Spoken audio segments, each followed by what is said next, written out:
Chandra Hartono pengusaha hasil laut dilaporkan rekannya Agung Widodo ke Polda Jatim dengan nomor laporan polisi. LPB 610-C 2023 SPKT Polda Jawa Timur, tanggal 30 September. Atas laporan tersebut Chandra Hartono dituduh atas dugaan tindak pidana penggelapan dan tindak pencucian uang, sebagaimana dimaksud dalam Pasal 372 KUHP dan atau Pasal 3, 4,5 UU Nomor 8 Tahun 2010 tentang Pemberantasan dan Pencegahan Tindak Pidana Pencucian Uang. Melalui kuasa hukumnya, menerangkan laporan polisi terhadap kliennya di Polda Jatim, merupakan bentuk diskriminalisasi. Kenapa tidak? Kita punya bukti, apalagi pelapor merupakan mitra kerja. Sepakat secara lisan tanpa ada ikatan formil maupun notaril membentuk suatu kerjasama usaha. Tak hanya itu pelapor sudah menikmati modal yang dikembalikan dan menikmati beberapa keuntungan. Dari klien saya, yang sudah kenal cukup lama, karena kenal ya, tentunya juga selama ini kesepakatan juga lisan cukup.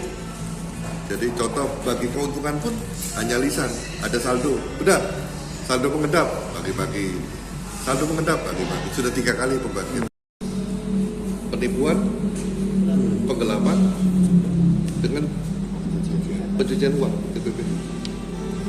Oh, pada sekali. Nah, ini yang saya bilang kriminalisasi.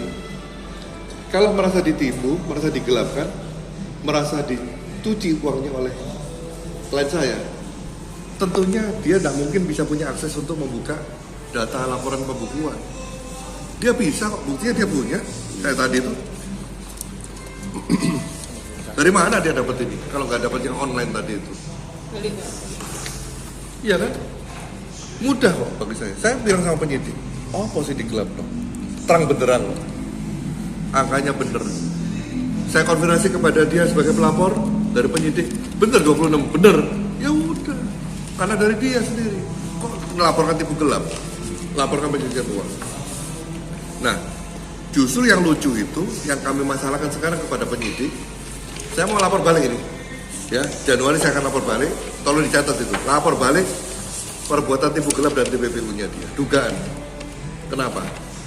Di sini dia mengakui menghaki pribadi senilai 2,2 miliar. Mengakui dia. Ya, 2,2 miliar diakui oleh dia. Ada masuk. Nah, ini saya ceritakan detailnya 2,2 miliar itu apa saja. Nah, ini penting. Maka saya mau laporkan tipu gelapnya dengan TPPU-nya. Justru kita yang jadi korban. Kalau kita diperiksa oleh penyidik, barangnya ada, stoknya ada, bayarnya ada, semuanya data kita berikan penyidik, clear, klop.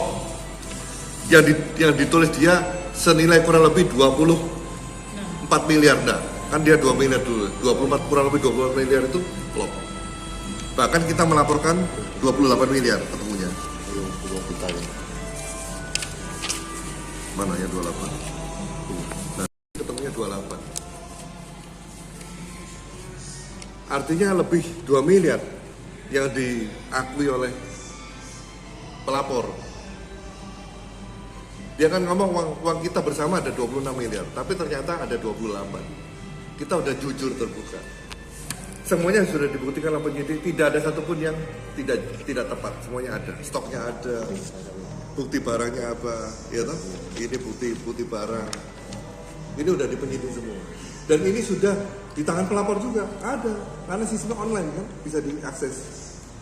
Nah, sekarang lanjutkan, 2,2 miliar ternyata setelah saya teliti, ada kejahatan di situ, dugaan kejahatan, ya, jangan dibilang kejahatan, dugaan kejahatan.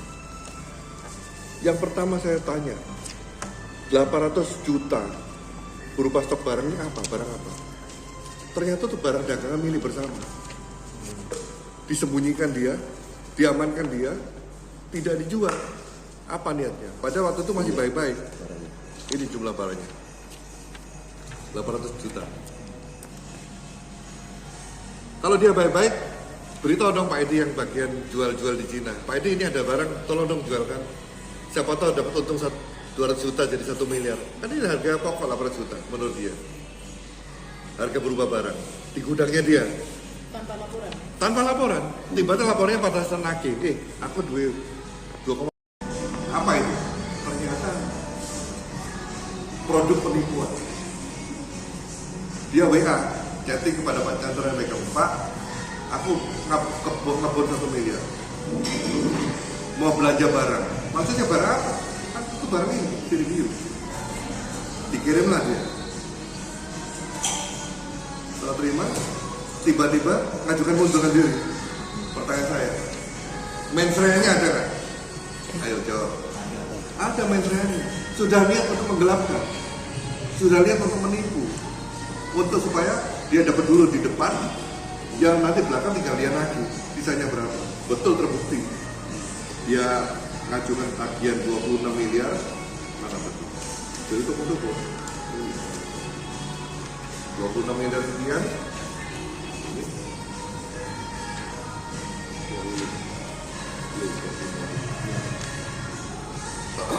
Dia nagihkan 26 miliar, ya. Ternyata dipotongnya 2,2 miliar yang dia ambil duluan. Sementara kami akan mempersiapkan untuk laporan balik kami terhadap pelapor alias Agung, diantaranya. Pak, yang di Polda Jatim, apa yang saat ini dipersiapkan terlapor? Tentunya kita sudah melakukan klarifikasi, penyidik sudah melakukan satu proses dengan baik, sudah melakukan investigasi kepada apa yang kami laporkan sesuai data-data yang ada untuk mempertanggungjawabkan klaim yang diajukan hak keuntungan bersama oleh pelapor. Untuk rencana laporan balik, Pak? Ya, kita akan lakukan langkah-langkah perlawanan hukum dengan melaporkan perbuatan dugaan penggelapan, dugaan penipuan, dan dugaan pencucian uang oleh pelapor, di mana ada dana senilai kurang lebih 2,2 miliar yang selama ini telah dikuasai oleh pelapor tanpa izin terlapor. Tentunya kita akan laporkan kembali sebagai pelapor. Harapannya, Pak?